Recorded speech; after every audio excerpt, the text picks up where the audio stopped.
안녕하세요. 네. 자, 정신 강의하고 있는 김영입니다.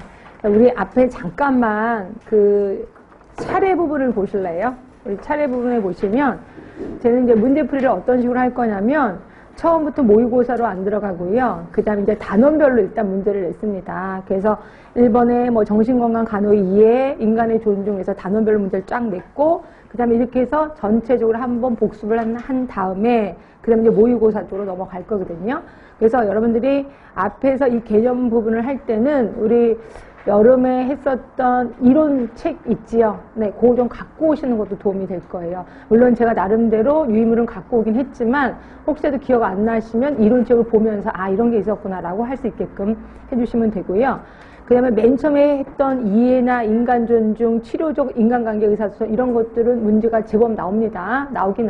나오는데 그거에 나름대로 규칙도 있어요. 근데 그 규칙을 다 일일이 가르쳐 드리기에는 너무 양이 많아요. 그래서 제가 문제를 풀다가 이런 건 감으로 잡읍시다 라고 하는 게 있을 거예요. 굉장히 분명히 원리가 있는데 감으로 잡아도 답은 나오더라고요. 그래서 대부분 제가 원리를 안 가르쳐 주고 감으로 잡아보세요 라고 하면 여러분들이 딱 대답을 하면 아, 감이 잡혔구나 하고 그냥 넘어갈 겁니다. 그래서 그렇게 할 거고요. 물론 그 다음에 사고장애, 기본적인 불안해, 특히 사고장애는 우리가 알고 있는 조현병을 얘기하는 거예요. 여기는 당연히 시험 문제 엄청 많이 나오겠구나 하시면 될 것 같고요. 그 다음으로 많이 나오는 게 이제 기분장애. 그래서 조울증, 그러니까 조울증 중에서 대부분 울증이 좀 많이 나올 겁니다. 울증이. 그 다음으로 많이 나오는 게 이제 불안장애. 그래서 요 세 개는 항상 꼭 삼총사예요. 많이 나옵니다. 네, 그렇게 해서 하시고요.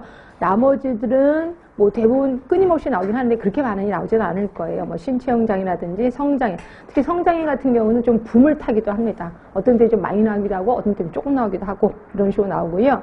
그 다음에 치매 같은 경우는 시험 문제 지금 나오겠죠. 요즘은 노인분들이 하도 많아서 치매, 특히 지금 우리나라 치매와의 전쟁, 치매 국가관리제도를 만들고 있잖아요. 예, 이러다 보니까 치매 쪽에서는 나올 수밖에 없습니다.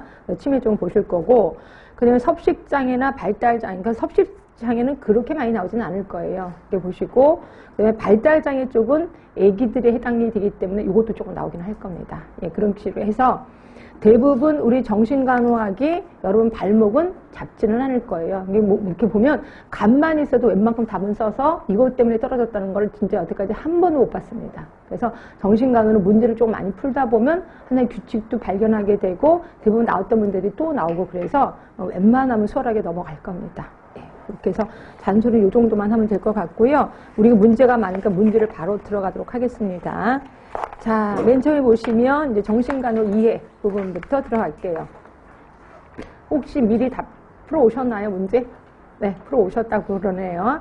자, 일단 볼게요. 1번에 보시면 가정폭력 예방을 위해서 정신보건센터, 요게 이름을 정신건강복지센터로 바뀐 건 아시죠? 정신건강복지센터로 바뀌었고요. 이러한 정신건강복지센터에서 실시할 수 있는 거 이렇게 보시면 예전에 정신보건법이었다가 정신보건법이 이름을 아예 바꿨습니다. 그렇죠? 그거 정확하게 이름이 되게 길어요. 저도 아직 못 외웠거든요. 한번 예전에 정신보건법이 정신보건법이었던 게 이름을 이렇게 바꿨습니다. 정신건강증진 및 정신질환자 복지 서비스에 관한 법. 엄청 법이 이름이 길어졌습니다. 이거 못 외우겠습니다. 그러니까 이게 뭔 소리냐면요. 예전에 정신보건법은 정신질환자한테만 포커스를 뒀다가 이제 정신건강이라는 말이 들어갔습니다.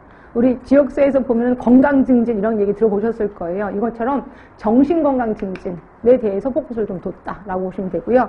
그래서 센터 이름도 정신건강복지센터예요. 이렇게 바뀌었고 결국 일반인을 대상으로 사업을 좀 많이 하겠다는 거예요. 그래서 그렇게 좀 바뀌었으니까 하여튼 이런 곳에서 실시할 수 있는 중재로 올바른 거라고 보고 있습니다. 이런 건 또 감으로 잡으셔야 돼. 자, 가정폭력에, 그러니까 이거는 예방인데 우리가 알고 있는 1차 예방, 2차 예방, 3차 예방을 물어보는 게 아니라 그냥 그 센터에서 하는 일반적인 예방. 그러니까 1차 예방이라고 생각하시면 됩니다. 1차 예방. 그러면 답은 만만한 게 뭐가 있어요? 1번이죠. 가정폭력에 대한 교육을 지역 주민에게 실시한다. 교육 홍보예요. 대부분 센터에서 하는 건. 그래서 답은 1번인 거고요.